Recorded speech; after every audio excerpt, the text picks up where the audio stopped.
Hello అండి, పప్పు చెక్క తిన్నారా? అదేనండి పల్లీ చిక్కీ లేదా పల్లీ లడ్డు. చిన్నప్పుడు ఒక లడ్డు 2 రూపాయలు పెట్టి కొనుక్కునేవాళ్ళం. ఇప్పుడు ఇంట్లోనే ఈజీగా ఎలా ప్రిపేర్ చేసుకోవాలో చూసేద్దాం. ఫస్ట్ పల్లీలు తీసుకుని ఒక కప్పుతో తీసుకుని సిమ్లో పెట్టుకుని బాగా రోస్ట్ చేయాలి. తర్వాత దాన్ని పొట్టు తీసి పక్కన పెట్టుకోవాలి. ఏ కప్పుతో అయితే పల్లీలు తీసుకున్నామో అదే కప్పుతో బెల్లం కొంచెం తగినా పర్లేదు. బెల్లం తీసుకుని కొంచెం నీళ్ళు పోసుకుని కొంచెం మరి ఆ బెల్లం అంతా కరిగేదాకా ఉడకబెట్టుకోవాలి. ఆ బెల్లం కరిగిన తర్వాత దాన్ని వడకట్టుకుంటే ఆ బెల్లంలో ఉండే చెరుకు తొక్కలు అవన్నీ పక్కకు వచ్చేస్తాయి అన్నమాట. తర్వాత మళ్ళీ ఆ పాకాన్ని పొయ్యి మీద పెట్టుకుని బాగా కాయాలి.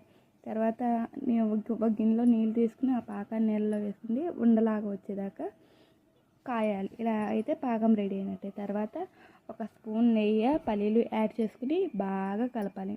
తర్వాత ఈలోగా ఒక పళ్ళెంలో నెయ్యి రాసుకుని పళ్ళెం మొత్తం స్ప్రెడ్ చేయాలి. ఇంకేముంది, ఆ పల్లీ ముద్దని పళ్ళెంలో వేసుకుని కొంచెం